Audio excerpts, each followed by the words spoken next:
नमस्कार विद्यार्थी मित्रांनो, TRTI बार्टी सारथी महाज्योती आरटी कडनं तुम्ही जर फॉर्म भरणार असाल तर एक मेजर प्रश्न विचारला जातोय की सर एकापेक्षा जास्त वेळा लाभ घेता येतो का, म्हणजेच दोनदा लाभ घेता येतो का, तीनदा येतो का, चारदा येतो का. सो याबद्दल मी तीन महत्त्वाचे प्रूफ दाखवणार आहे. पहिला प्रूफ तुम्हाला दाखवणार त्यांनी नोटिफिकेशन मध्ये काय सांगितलेलं आहे. दुसरा मुद्दा तुम्हाला दाखवणार आहे की 2023 ची नोटीस काय आहे. चौथा मुद्दा प्रॅक्टिकली फॉर्म भरून बघितलाय तो पण मी तुम्हाला दाखवतो.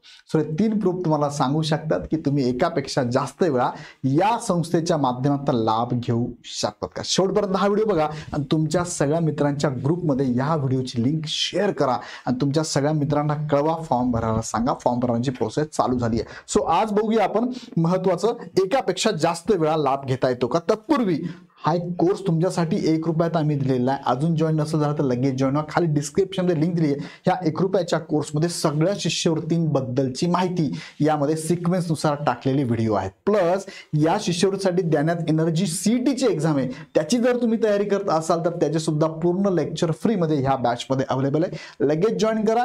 जॉईन करण्याची लिंक खाली डिस्क्रिप्शनमध्ये दिलेली आहे. आज व्हिडिओमध्ये आपण बघणार आहोत की एकापेक्षा जास्त फॉर्म भरता येतात का, हा एक प्रश्न मेजर. दुसरा, याच्यावरती ऑलरेडी पाठीमागे व्हिडिओ घेतला आहे. तुम्ही घेतलाय, व्हिडिओ बघितला नसेल तर एकदा बघा, कारण तुम्ही सबस्क्राईब करून नाही ठेवलंय म्हणून तुम्हाला कळतच नाही काय चाललेलं आहे. सो लवकर सबस्क्राईब करून बेल आयकॉन क्लिक करा जेणेकरून झालेले व्हिडिओ आहे ते तर बघाच एकदा, पण पुढचे येणारे व्हिडिओ सुद्धा तुम्हाला बघता येतील. दुसरं, एकापेक्षा जास्त लाभ घेता येतो का. मी पूर्वी एक लाभ घेतलाय सर, पोलीस भरतीचा, राज्यसेवेचा, कंबाईनचा. सो आता लाभ घेता येईल का हा प्रश्न आहे. आणि यापूर्वी विद्यार्थ्यांना लाभ मिळालेला आहे का हा पण प्रूफ तुम्हाला मी सांगतो काय आहे. ओके, आता तिकडे जाण्यापूर्वी तुम्हाला सांगू इच्छितो की पाठीमागचे व्हिडिओ बघा एकदा, त्यात सगळे प्रश्नांची उत्तरं दिली आहे. पण बरेच जण परत ते प्रश्न टाकतात. हे बघा, हे प्रश्नांची उत्तरं दिली आहे. 87,000 विद्यार्थ्यांनी बघितलंय, 26,000 विद्यार्थ्यांनी बघितलंय, 7,000 विद्यार्थ्यांनी आता बघितलेला व्हिडिओ आहे. सो हे व्हिडिओ मागचे बघून घ्या आणि पुढचे येणारे व्हिडिओ बघण्यासाठी काय करा, चॅनल सबस्क्राईब करून बेल आयकॉन क्लिक करा. हे पुढचे टॉपिक माझे असणार आहे. आणि खाली डिस्क्रिप्शनमध्ये गुगल फॉर्मची लिंक आहे. 2 मिनिटं वेळ लागतो फक्त. लिंकवर क्लिक करा, तुमची माहिती आमच्यापर्यंत पाठवा.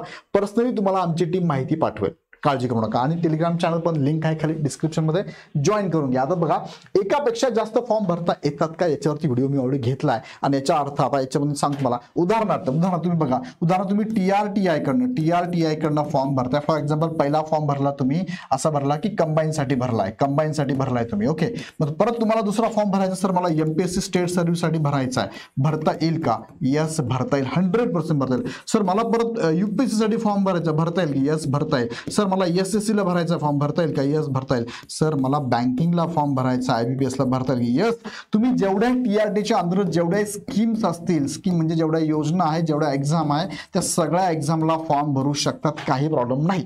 कसा भरायचा, पहिले काय करायचं, तुम्हाला पहिली प्रोसेस तुमची रजिस्ट्रेशन झालं की तुम्ही पहिल्या एक्झामला अप्लाय करता. फॉर एक्झाम्पल पहिली एक्झाम कंबाईनला तुम्ही अप्लाय केल्यानंतर लगेच फायनल स्टेजवर गेला तुम्ही. फायनल तुम्हाला प्रश्न विचारला होता बघा, जसं की मी फॉर्म भरलाय बघा, 4 ठिकाणी फॉर्म भरलाय, 3 ठिकाणी. इथे बघा, पोलीस सर्व्हिसला भरलाय, दुसरा MPSC स्टेट सर्व्हिसला भरलाय, इंजिनिअरिंगला पण भरलाय, 3 ठिकाणी भरलाय बघा.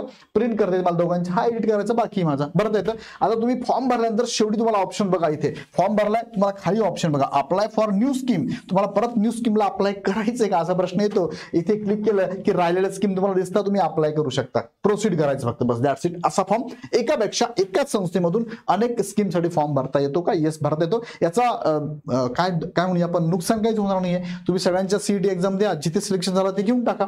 जिथे सगळीकडे सिलेक्शन झालं तर एक कोणतरी घेता येते, एक कोणतरी. मग त्याला विचार करा तुम्हाला कोणती घ्यायची आहे, कुठे तुम्हाला शिरूर जास्त मिळणार आहे, कुठे तुम्हाला शिरूरचा कालावधी जास्त आहे, कुठे तुम्हाला ट्रेनिंग पण मिळणार आहे, कोणतं घ्यायचं हे तुम्ही डिसाईड करू शकता. ओके, सो एकदा तुम्ही सगळ्यांना फॉर्म भरा, सगळ्याच ठिकाणी सिलेक्शन झालं, तुम्ही हुशार आहात, सगळ्या सिलेक्शन झालं, एक कोणतरी निवडावं लागते, सगळे मिळत नाही. मग तुम्ही डिसाईड करू शकता कोणती घ्यायची. आता पुढे घेऊन जातो, TRTI टू बार्टी. आता बघा, काही विद्यार्थ्यांचा असा प्रश्न, सर TRTला मी लास्ट इयरला फॉर्म भरला होता, TRTI मधनं मी लाभ घेतलेला आहे. आता हा प्रश्न खरं म्हणजे फार कमी मुलांचा आहे, काही मुलांचे आहे, थोडंसं नाही समजत आहे. आता बार्टीचं घेता येईल का, बार्टीचा लाभ घेता येईल का, नाही. बघा, TRTI कुणासाठी, फॉर एक्झाम्पल ST कॅटेगरीच्या उमेदवारांसाठी, आणि बार्टी कुणासाठी आहे, SC कॅटेगरीच्या विद्यार्थ्यांसाठी आहे. सो असं कधी होईल का, आता याचा घेतला आता याचा घेऊन, नाही, असं होत नसतं रे बाळांनो, असं नाही होत ना. कॅटेगरी काय बल देते का.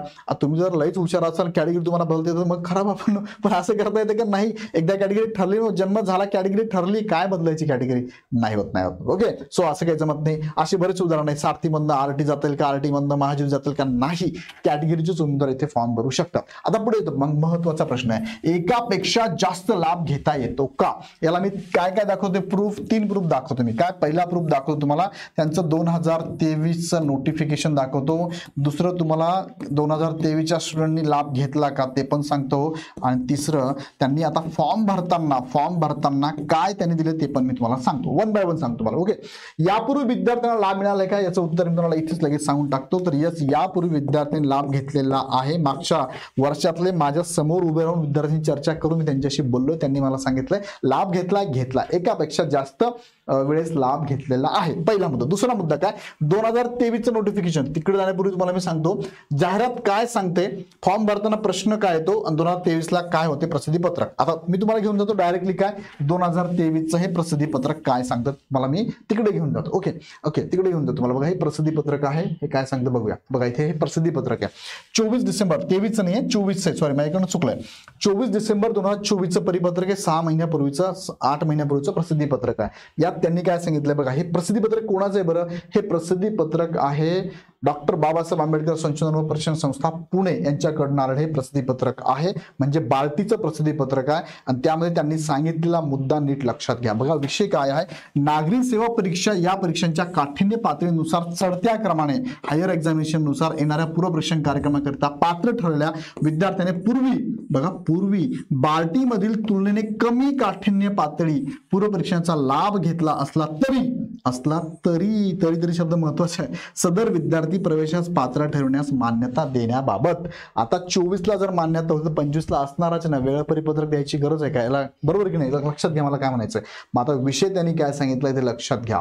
बघा संदर्भ 1 अन्वये परीक्षांच्या काठिण्य पातळीनुसार चढत्या क्रमाने येणाऱ्या पूर्वपरीक्षण कार्यक्रमाकरिता पात्र ठरणाऱ्या उमेदवारांनी पूर्वी बार्टीमधील तुलनेने कमी काठिण्य पातळी पूर्वपरीक्षांचा लाभ घेतला असला तरी सदर विद्यार्थी प्रवेशात पात्र ठरवण्यास मान्यता देण्याबाबत प्रस्ताव शासन मान्यतास्तव सादर करण्यात आला आहे. आता याच्यात काय सांगितलं मी तुम्हाला डिटेल वाचून दाखवत नाही. त्यांनी सांगितलं की तुम्ही चढत्या क्रमाने याचा काय फायदा घेऊ शकता, असा चढता क्रम. फॉर एक्झाम्पल याचा फायदा घेतलाय मग तुम्ही वरती चला याचा घ्या, तुम्ही याचा घ्या, घेऊ शकता. पण असं जर असेल तुम्ही तिसऱ्याचा घेतलाय फायदा मग खाली जायचंय तुम्हाला दुसऱ्या पहिला, असं नाही चालणार. असं चालेल का, नाही असं चालेल. चढता क्रम. मग आता प्रश्न काय तुमचं मला माहिती सर, चढता क्रम सांगून टाका मला. चढता क्रम त्यांनी दिला इथे बघा, चढता क्रम काय आहे, चढता क्रम त्यांनी दिला इथे बघा काय सांगितलंय, शैक्षणिक पात्रता, बरोबर, शैक्षणिक पात्रता, अभ्यासक्रमांची व्याप्ती, निवड प्रक्रिया या बाबींचा विचार करून पहिलं काय आहे पोलीस मिलिटरी भरती, दुसरं काय आहे बँकिंग आणि रेल्वे LIC आहे, बरोबर आहे. तिसरं काय आहे महाराष्ट्र लोकसेवा आयोगाची गट ब ची एक्झाम आहे, गट क ची एक्झाम आहे. चौथी काय आहे MES आहे. पाचवं काय आहे ज्युडिशियली एक्झाम म्हणजे न्यायिक सेवा आहे. 6वी काय आहे स्टेट सर्व्हिस आहे. आणि 7वी काय UPSC. असा त्यांचा क्रम आहे. असा कसा क्रम आहे हा त्यांनी खालचा क्रम उतरता क्रम सांगितला. आता तुम्हाला चढत्या क्रमाने म्हटलं तर पहिलं कोणी पोलीस भरती, याच्यापासून पुढे जाऊ शकतात तुम्ही, याच्यापासून पुढे जाऊ शकता तुम्ही. पोलीस भरती सगळ्यात खाली बरं का, बँकिंगला नो डाऊट शिष्यवृत्ती कमी ती खाली नाही पण पोलीस भरतीच्या वरती आहे. ओके, आता हे लक्षात घ्या. मी तुम्हाला क्रम दाखवतो, परत एकदा क्रम दाखवतो, माझ्याकडे आहे तो पूर्ण. पुढे त्यांनी काय सांगितलंय बघा, पुढे सांगितलंय सदर विद्यार्थी बघा कनिष्ठ काठिण्य पातळी बघा कमी काठिण्य पातळी असल्यास स्पर्धा परीक्षेच्या पूर्व प्रशिक्षणाचा लाभ घेतला असला तरी सदर विद्यार्थी तुलनेने जास्त काठिण्य पातळी असल्यास स्पर्धा परीक्षा पूर्व परीक्षण कार्यक्रमाकरिता प्रवेशास पात्र ठरेल. नमूद वरिष्ठ काठिण्य पातळीमधील पूर्व परीक्षण घेतलेल्या विद्यार्थ्यास कनिष्ठ काठिण्य पातळी असल्या स्पर्धा परीक्षा पूर्व परीक्षेचा लाभ घेता येणार नाही. बघा वरिष्ठकडून कनिष्ठकडे तुम्ही येऊ शकत नाही, मात्र कनिष्ठकडून कमी काठिण्यकडून जास्त काठिण्यकडे तुम्ही जाऊ शकतात. समजतंय. आता हा क्रम तुम्हाला मी सांगणार आहे. ओके, तो क्रम तुम्हाला सांगू, मी तुम्हाला घेऊन जाऊ तिकडे. आता क्रमाकडे घेऊन जातो मी. पुढे काय वाचून दाखवत नाही. आता हे सगळं त्यांनी सांगितलेलं आहे, आपले साईन केलेलं आहे विजयसिंग देशमुख आहे, अव्वर सचिव महाराष्ट्र यांनी साईन केलेलं आहे. आता मी तुम्हाला घेऊन जातो काठिण्य पातळी कशी. बघा इकडे काठिण्य पातळी तुम्हाला मी सिक्वेन्स दाखवतो. तुम्हाला इथे सिक्वेन्स मी काढलेला आहे कुठे, हा इथे सिक्वेन्स आहे. उतरता क्रम कसा आहे, तुम्ही खालून वर जाऊ शकतात. म्हणजे पोलीस भरती झाला असेल तुमचा आता ह्यावर तुम्ही IBPS घेऊ शकता, नंतर तुम्ही कंबाईन घेऊ शकता, MS घेऊ शकता, नाईक घेऊ शकता, स्टेट सर्व्हिस, UPSC. पण जर का तुम्ही इथे घेऊन ठेवलंय स्टेट सर्व्हिसचा तर तुम्हाला खाली कंबाईनचा घेता येणार नाही. तुम्ही खाली कुठेच जाऊ शकत नाही. येते लक्षात मी काय सांगतोय? सो घेताना आपला विचार करा, सर मला पुढच्या वर्षी पण मिळणार का? सो ह्या वर्षी कोणता घेतो याच्यावर डिपेंड आहे, या वर्षी कसला लाभ घेतो याच्यावर डिपेंड पुढच्या वर्षी बाबा, त्यामुळे विचार करा. हा, पुढच्या वर्षी नोटीस जर बदलली तर काही सांगता येत नाही बरं का, पण सध्या तर लागू आहे. पुढच्या वर्षी नोटीस बदलेल का नाही मला माहित नाहीये, पण सध्या तरी लागू आहे. शासन काही GR काढलं तर अवघड होऊन जाईल ना. हा जरा पहिला मुद्दा क्लिअर. तुम्हाला मी नोटीस दाखवली तुम्हाला 2024 ची, झाली क्लिअर, ही क्लिअर झाली. आता फॉर्म भरताना प्रश्न काय तो तिकडे जाऊन घेतो. तुम्हाला बघा फॉर्म भरताना काय प्रश्न बघा. आता मी फॉर्म भरतोय बार्टीचा, दोन उदाहरण, बार्टी आणि टार्टी असे दोन उदाहरण तुम्हाला मी देतो. बार्टीचा फॉर्म भरतो मी. बार्टीचा फॉर्म भरताना मला विचारलंय की याच्या पहिले तुम्ही बघा इथे विचारलंय काय, have you taken admission, have you taken admission benefit of any course sponsored by Barty for preparation of competitive examination earlier. तर मी म्हटलं येस मी घेतलाय. कोणता घेतलाय? मी सांगितलं मी पोलीस भरतीचा घेऊन टाकला. हे तुम्हाला सगळे ऑप्शन दिसतात बघा, मी पोलीस भरतीचा घेऊन टाकला असं सांगितलं त्यांना. आणि मग फॉर्म भरत गेलो आणि मग मी फॉर्म भरत असताना मला घेतला राज्यसेवेचा. आता बघा मी इथे काय केलं, मी काय घेतला फॉर्म, मी ट्रेनिंग पोलीस भरतीचा मला कोर्स घ्यायचा आहे, घेतलेला असं मी त्यांना सांगितलं बार्टीचा फॉर्म भरताना. आणि मग मी नंतर फॉर्म जेव्हा भरतो पोलीस भरतीला, सेम पोलीस भरतीला, तर ते मला काय नोटीस येत आहे, त्यांनी सांगितलंय you are not eligible for the selected course as you have already taken similar course or received it benefit earlier. तुम्ही सेम कोर्सचा घेतलाय ना मागे, मग आता सेम कोर्स नाही घेता येत तुम्हाला, मग तुम्हाला चढत्या क्रमणीच घ्यावं लागेल. आता डबल घेता येईल का? नाही. त्याने बघा नोटीस दिली, मी फॉर्म भरून बघितला प्रॅक्टिकली. अजून एक दाखवू तुम्हाला, टार्टीचा फॉर्म भरलाय बघा. लाभ घ्यायचा असलेला कोर्स कोणता आहे? मी त्यांना सांगितलं की मला हा कोर्सचा लाभ घ्यायचा आहे. कोणता? IBPS बँकिंगचा घ्यायचा आहे मला. काय? IBPS बँकिंगचा. आता बघा थोडीशी ट्विस्ट आहे टार्टीमध्ये. मी फॉर्म भरलाय, काय सांगितलं मी, ऍडव्हान्स डिटेल्स मी टाकले, मी नेम ऑफ द स्कीम मला कोणती घ्यायची आहे, बँकिंग, बरोबर का, बँकिंगचा लाभ घ्यायचा आहे मला असं त्यांना मी सांगितलं. आणि त्याच्यानंतर मी तुम्हाला त्यांना काय सांगितलं, लाभ घेतलेला कोर्स त्यांनी विचारलाय मला, घेतलाय की तुम्ही लाभ? यस घेतलाय. कोणता घेतलाय? मी सांगितलं MPSC स्टेट सर्व्हिस. काय? मी लाभ घेतला MPSC स्टेट सर्व्हिसचा असं मी सांगून सुद्धा त्यांनी मला फॉर्म भरायला अलाउड केलं. आता हा जरा ट्विस्ट आहे. काय? हा त्यांनी उतरत्या क्रमाला सुद्धा अलाउड केलेला आहे. पोलीस भरती घेतलं होतं मी, बरोबर की नाही? मी काय सांगतोय बघा, मी काय घेतलं, MPSC घेतला होता. आता MPSCच्या खाली पोलीस भरती आहे. आता घ्यायचा कोणता आहे मला? IBPS घ्यायचा आहे. अलाउड करते अलाउड, मला फॉर्म भरला गेला माझा. आता हे टेक्निकल एरर आहे की काय माहित नाही. लिखित स्वरूपात त्यांनी बार्टीने नोटीस दिली होती, आम्ही चढत्या क्रमानेच घेऊ. TRT ने अशी काही नोटीस दिलेली आहे का? नाही. कदाचित TRT आहे अलाउड करते, एक लाभ घेतला असेल दुसरा वेगळ्या कोर्सचा लाभ घ्या असं कदाचित अलाउड करत असेल तर फॉर्म भरू शकतात. सो तुम्ही आता फॉर्म भरू शकता आणि फॉर्म भरण्याला फी नाहीये. सो आता फॉर्म भरता येतोय, मी भरून बघितला आणि तुम्हाला जर भरता येतोय तर भरून टाका, काही प्रॉब्लेम नाहीये, लक्षात घ्या. सो तुम्ही फॉर्म इथे भरू शकतात. मी सांगतोय काय लक्षात तुम्हाला येतंय लक्षात?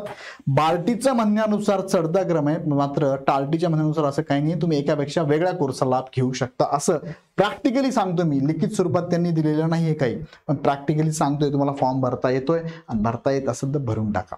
सो याचा डायरेक्टली मी तुम्हाला मेसेज असं देतोय की एखाद्या संस्थेकडनं एखाद्या स्कीमचा लाभ घेतला असेल तर आता परत त्याच संस्थेकडनं दुसऱ्या स्कीमचा लाभ तुम्ही घेऊ शकता. बार्टीचं फक्त म्हणणं आहे की तुम्ही चढत्या क्रमाने घेऊ शकतात. बाकीच्या मात्र टार्टीला मी ट्राय करून बघितलं तर तुम्ही टार्टीमध्ये तो पहिला जो लाभ घेतला तो सोडून कोणताही लाभ घेऊ शकता. प्रॅक्टिकल तर असं दिसतंय, तुम्ही एकदा ट्राय करून बघा. भरता येत असेल तर भरून टाका आणि बाकी सगळ्याच कोर्सला भरून टाका असं मी तुम्हाला सजेस्ट करतो. आणि याच्याबद्दलची ही प्रोसेस तुम्हाला फॉलो करायची. तुमची CETची एक्झाम होणार आहे, त्या एक्झामसाठी लगेच तयारी करण्यासाठी तुम्ही काय करा, फॉर्म भरताना डॉक्युमेंट रेडी ठेवाच, पण CETची तयारी करत असताना तुम्हाला ही 1 रुपयाची बॅच आहे, लगेच जॉईन करा. डिस्क्रिप्शनमध्ये लिंक दिली आहे, याचा फायदा 100% होईल, शिष्यवृत्ती मिळेल. प्लस तुम्हाला गुगल फॉर्मची लिंक पण आहे, ती पण भरून आमच्याकडे माहिती पाठवा. आमची टीम तुम्हाला पर्सनली मेसेज करून माहिती देईल. आणि टेलिग्रामची लिंक पण डिस्क्रिप्शनमध्ये आहे. बॅच घेण्यासाठी हे ॲप आहे, हे ॲप डाउनलोड करा, त्याची लिंक खाली आहे, सगळे लिंकमध्ये आहे. डाउनलोड करून बॅच परचेस करा. काही शंका असेल तर हा टेक्निकल हेल्पलाईन नंबर आहे, यांना कॉल करा. व्हिडिओ आवडला तर लाईक करून चॅनल सबस्क्राईब करा, कारण पुढचे व्हिडिओ तुम्हाला बघायचे आहे. आणि याची लिंक तुमच्या मित्रांमध्ये पण नक्की पाठवा, त्यांना पण कळू द्या. ओके. सो विद्यार्थ्यांना तुमच्या घरात, फॅमिलीमध्ये, ग्रुपमध्ये कोणी असे असेल जे स्पर्धा परीक्षेचा अभ्यास करतात त्यांच्यापर्यंत लिंक नक्की पोहोचवा. ओके. सो काही प्रश्न असेल कमेंट बॉक्समध्ये नक्की टाका. पुन्हा व्हिडिओ नेक्स्ट व्हिडिओमध्ये. धन्यवाद.